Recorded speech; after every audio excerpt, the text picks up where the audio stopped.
Terima kasih pemirsa, Anda masih bersama kami di Editorial Media Indonesia. Bang Don, kalau bicara menyeimbangkan gas dan rem, remnya ini yang menjadi pertanyaan, Bang. Apakah kemudian mudah untuk misalnya menutup lagi pusat perbelanjaan, mall kita bilang, atau menutup lagi perkantoran yang ternyata ada kasus baru COVID? Apakah itu bisa dilakukan dengan cepat? Karena kalau itu dilakukan, kan otomatis itu akan mengurangi sumbangan ekonomi, Bang. Iya, menarik Leo pertanyaannya. Tetapi memang Inpres ini memberikan lebih sedikit kepastian hukum. Oke. Jadi ada sejumlah sanksi, ada sanksi administratif, teguran, lisan tertulis, denda, termasuk kerja sosial dan menutup sementara usaha. Menutup sementara usaha. Menutup sementara usaha. Menurut saya. Ya tentu debatable, apakah ini akan efektif atau tidak. Tetapi ini lebih pasti. Kalau tidak, hukuman ini kan juga jangan sampai menimbulkan problem di masyarakat dalam pelaksanaannya. Tetapi paling tidak ada yang lebih pasti untuk mengatakan kalau saya tutup perusahaanmu karena kamu tidak mengikuti protokol COVID, gitu, itu ada dasar hukumnya. Bang, sebentar. Tadi yang Bang Don katakan itu di dalam instruksi presiden. Itu ada di dalam instruksi presiden nomor 6 tahun 2020. Apa orang semua sudah tahu, Bang? Ya itu harus dikasih tahu kepada seluruh Republik dan itu kan masih di aturan itu kan menyerahkan itu ke pemerintah daerah. Oh, masing-masing? Kemudian ya akan diteruskan oleh dan di bawah supervisi Menteri Dalam Negeri. Gitu. Tetapi TNI diminta untuk ikut membantu, lalu kemudian polisi dan seterusnya. Dan menurut saya intinya yang penting ada pegangan dulu.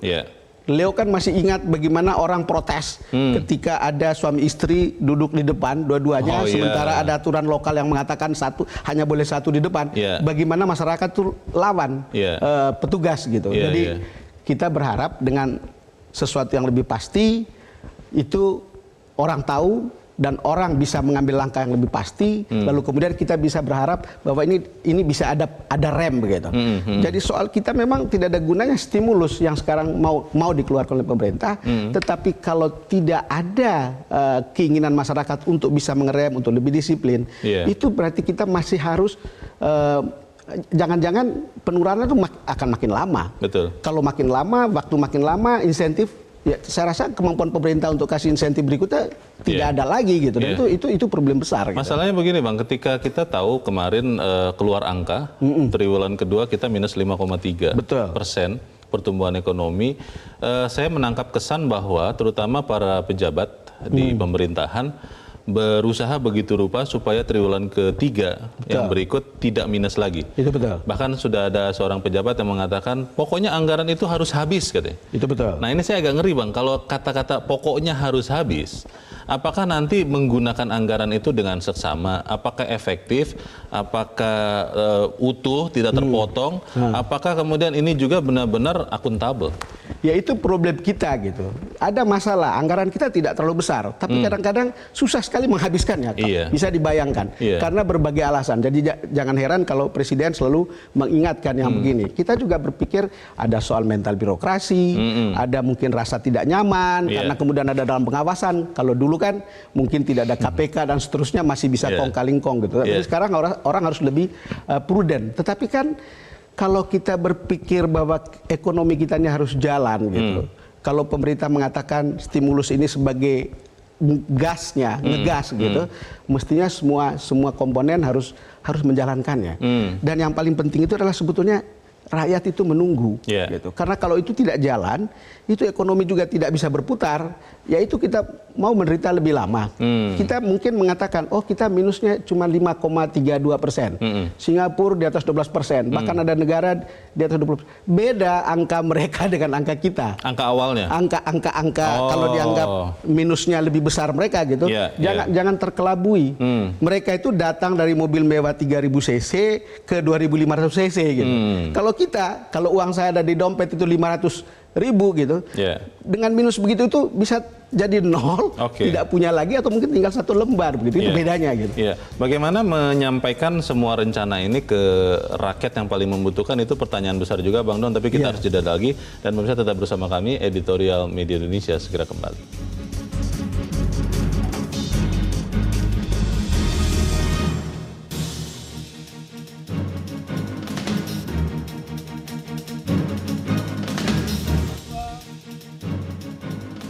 Terima kasih pemirsa Anda masih bersama kami. Kita di bagian akhir dari diskusi kita pagi ini. Bang Don, sebelum kita lanjutkan, kita akan dengarkan dulu Bang pendapat dari masyarakat pemirsa Metro TV. Kita sudah terhubung dengan pemirsa Metro TV di Jember, Jawa Timur.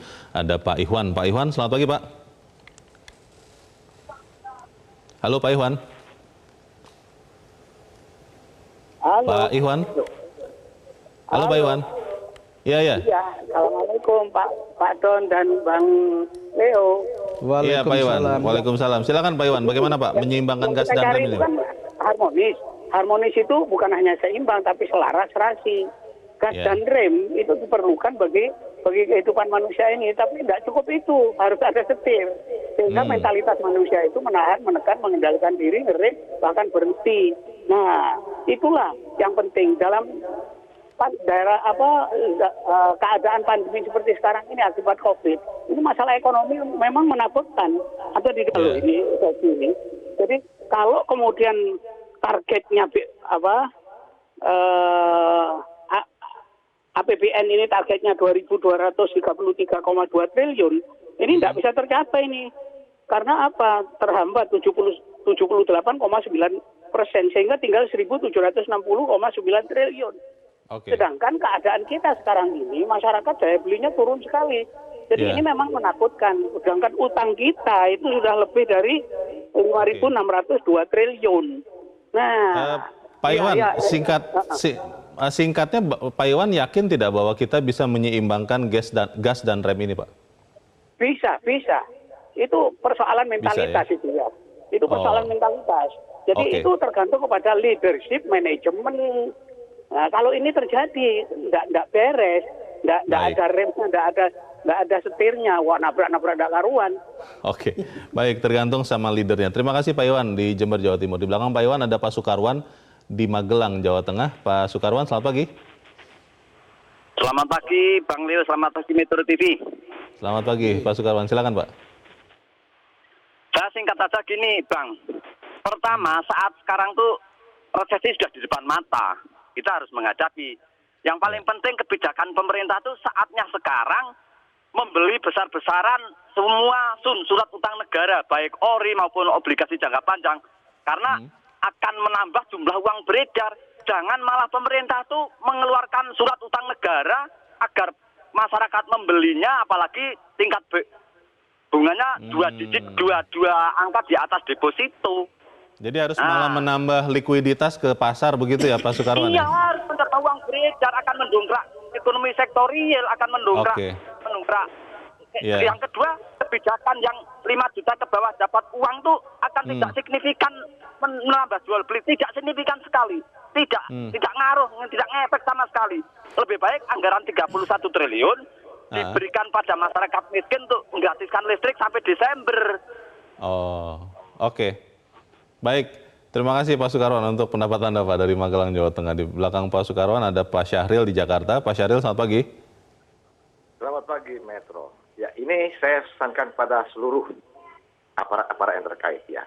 Selayaknya lah ikhtiar Presiden ya untuk memulihkan kesehatan dan ekonomi ya melalui ya meningkatkan daya beli rakyat kita dengan cara memberikan bantuan kepada buruh formal yang mendapatkan hasil gaji di bawah 5 juta itu sebesar 600.000 rupiah per bulannya dan selama 4 bulan. Selayaknya didukung oleh pemda setempat ya. Karena apa? Hakikatnya mereka yang penghasilan 5 juta ke bawah itu pangsa pasarnya mereka itu benar berbelanja pada pedagang-pedagang informal. Pedagang kaki lima, pedagang-pedagang yang ada di pasar swalayan, pada pasar-pasar yang tradisional, mereka itu berbelanja di sana. Hakikatnya Pemda setempat harus mendukung, tidaknya mereka itu mengubur-ubur pedagang kaki lima ini. Jadi kesaatnya lah pemerintah daerah itu memberikan dukungan di saat COVID-19 ini dengan cara ya sementara ini mengorbankan kenyamanan keindahan kota. Terus pemerintah pusat kita harapkan segeralah memenuhi kebutuhan dan keinginan daripada pengusaha-pengusaha informal ini dengan cara apa? Pemerintah harus memberikan stimulus dalam bentuk memberikan bantuan atau menyalurkan pinjaman tanpa jaminan. Terima kasih Pak Syahril di Jakarta. Selamat pagi Pak. Para pemirsa mendukung Bang, tapi memang ada beberapa masukan yang spesifik. Tapi poinnya kalau saya menangkap adalah memang hati-hati dengan gas ini, karena kalau gasnya juga sama sekali terlalu kencang, rem yang nanti kita bikin sama sekali tidak berguna. Bagaimana Bang? Leo, saya kira semua sebagian terbesar orang sepakat dari pemerintah, pengusaha dan kita juga sepakat bahwa ekonomi kita kan dari angka-angkanya tumbuh karena konsumsi domestik. Yeah. Lalu kemudian dikeluarkanlah bansos macam-macam gitu, Betul. yang sampai ke publik. Itu adalah bagian dari untuk membantu orang tidak terjerembab makin miskin, supaya masih bisa tapi belanja, juga ya? bisa belanja. Yang terakhir ini jumlahnya kira-kira 33 atau 32 triliun yang stimulus yang paling akhir yang akan direncanakan untuk diberikan oleh pemerintah, itu menambah daya beli ini kepada 13 juta orang lebih, pekerja lebih gitu, untuk kemudian dipakai supaya kemudian tetap ada daya beli. Sudah sangat disadari bahwa daya beli atau konsumsi adalah sumber pertumbuhan ekonomi kita. Tentu banyak sekali catatan, tidak boleh fraud, jalannya harus lebih bagus, Pemdanya juga harus lebih aktif kalau bisa gitu. Dan itu. Tetapi yang paling penting kan sekarang orang sadar, seperti kata saya tadi, pemerintah itu mengambil kebijakan yang menurut saya sangat aspiratif untuk publik. Ya, kita harus sehat, tapi juga ekonomi juga harus jalan gitu, harus produktif. Dan caranya adalah, untuk sehat, you harus disiplin. Ada impresnya supaya ditegakkanlah disiplin ini. Supaya kita bisa produktif, itu ada stimulus gitu, supaya ekonomi kita juga sekaligus jalan. Di saat-saat seperti ini menurut saya, di saat-saat susah, saya kira memang perlu pemerintah untuk kemudian menarik empati publik untuk merasa sama-sama dalam sebuah kapal kebersamaan kita sebagai bangsa untuk okelah, saya harus disiplin, saya harus patuh, supaya kemudian tidak membuat penularan ini makin besar dan makin lama dan makin panjang, karena kemudian ada stimulus yang kemudian diberikan oleh pemerintah gitu. Anggap saja bahwa stimulus ini juga adalah ongkos yang harus kita pikul untuk kemudian publik bisa patuh gitu. Dan patuh juga, publik juga harus berpikir bahwa ongkos yang dia terima ini ada harga yang harus dia bayar gitu. Apa? Kepatuhannya. Saya ketemu dengan Pak Doni dan beberapa teman kemarin, beberapa malam lalu gitu. Ya, berharap bahwa sebetulnya yang paling penting itu adalah perubahan perilaku. Percayalah bahwa kalau saya pembawa penyakit, sebetulnya saya membawa bom untuk membunuh orang lain gitu. Walaupun bisa juga tanpa gejala ya? Tanpa gejala apa-apa gitu. Kalau kita sudah tahu bahwa kita bisa menjadi pembunuh dengan membawa virus kepada orang lain, mestinya kita juga harus jaga diri kita supaya tidak menjadi, kita juga harus menjaga diri. Jadi semua orang harus jaga diri, karena kalau tidak kita membawa penyakit kepada orang lain lalu kemudian menimbulkan persoalan bagi banyak orang gitu. Jadi perubahan perilaku tadi kan Leo mengatakan bahwa perlu ada komunikasi yang baik gitu. Ya, menurut saya memang mengkomunikasikan dengan baik kepada publik gitu. Dan saya merasa bahwa berbagai pola komunikasi yang diberikan selama ini belum memadai, karena itu beberapa waktu lalu ketika ketemu kepala staf dan beberapa pejabat termasuk Pak Joni Plate, kita bicara ini harus ada ongkos juga untuk menyadarkan publik gitu, untuk mengubah perilaku. Apa? Ya, sosialisasi lewat media, terutama media-media mainstream, karena disrupsi lewat media sosial itu juga berbahaya.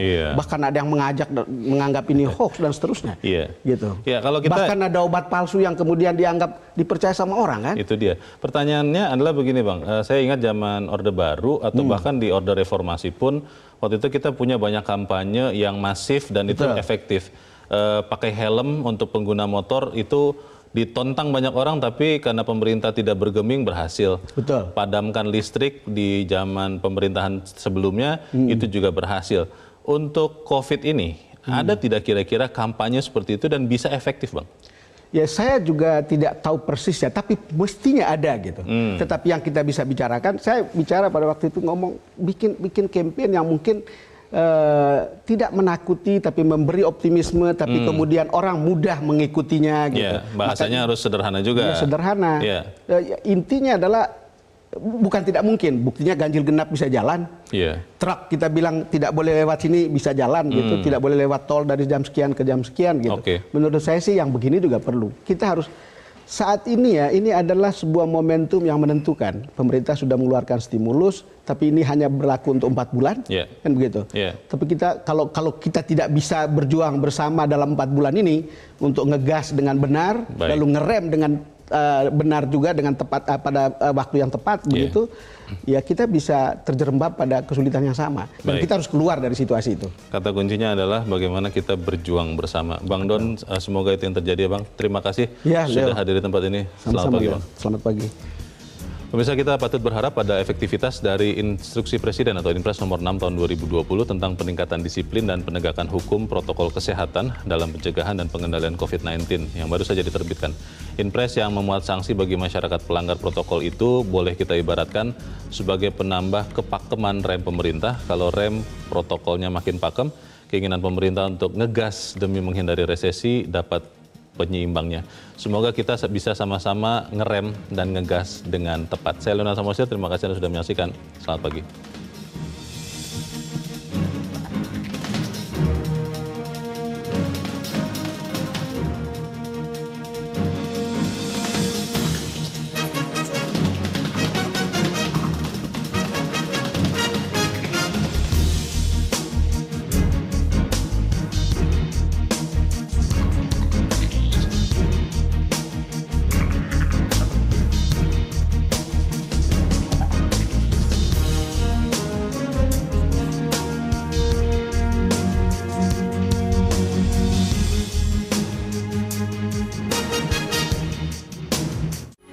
Metro TV, knowledge to elevate.